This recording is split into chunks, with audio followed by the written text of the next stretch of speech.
waaw salut gars yi maa leen di nuyu di leen bëgge Kër Baye Bëgg production kon gars yi kanam gi moom miinu ngeen ko YouTube mais dafa raar gëj ngeen ko gis parce que dañoo nekkoon si ay tournage ay affaire xat-xat yéen mu gën a comprendre fay nag tourné nañ benn vidéo boo xam ne oh là là vidéo boobu moom buñ ko dugalee YouTube moom non bii day dox abonné day dox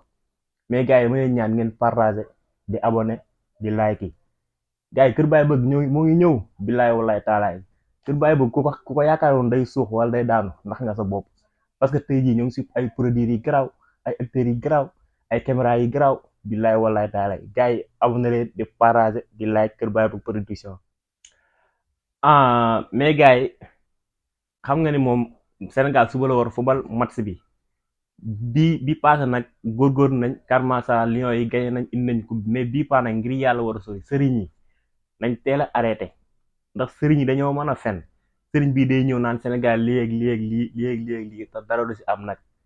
affaire moment si yàlla la borom moom kum samp mooy dem bu la sampul nag da ngay teel a toog mais ñoo ngi ñaanal Sénégal mu indiwaat coupe bi comme dab ñu fete ko car macha allah mais nag ñi wax si Sadio Mané comme que am na jabar nag na def ndànk de ndax jigéen ñi boo si duggee sa carrière day yàqu instant yi nag kan bi suba la de ñoo dañu war a fubal Sadio Mané nag bu deful dara lu lees terrain bi gars yi commenté dañ naan jaba jala te jabar moom boo ko takkee boo deful ndànk si affaire xewli yi da ngay waaye di fépp billaahi mais xoolal nañ ñaan rek Sénégal gagné indiwaat coupe bi laa dab ñu feete ko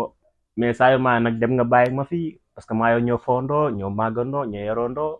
bàyyi bëgg ba mu lay tette fii sama kanam bi mu lay jàng ay dawal vélo comment takk nga jabar nag bàyyi ñu fi léegi après nag yow ñaanu ñu ngi takk jabar léegi gars yi nag dama leen wax képp ku bëgg a tourné Kër Baye Bëgg théâtre muy comédie muy drame et cetera numéro Baye Bëgg dina affiché sa foofu ngeen jël ko fan yi tey jii nii la demoon tourné benn théâtre boo xam ne Kër Baye Bëgg la war a dugg TikTok YouTube fépp la war a dugg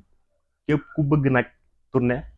théâtre nag jëlal numéro bi taa yi Baye Bëgg toogul de ay acteurs yi garaaw la fi indi caméra yi garaaw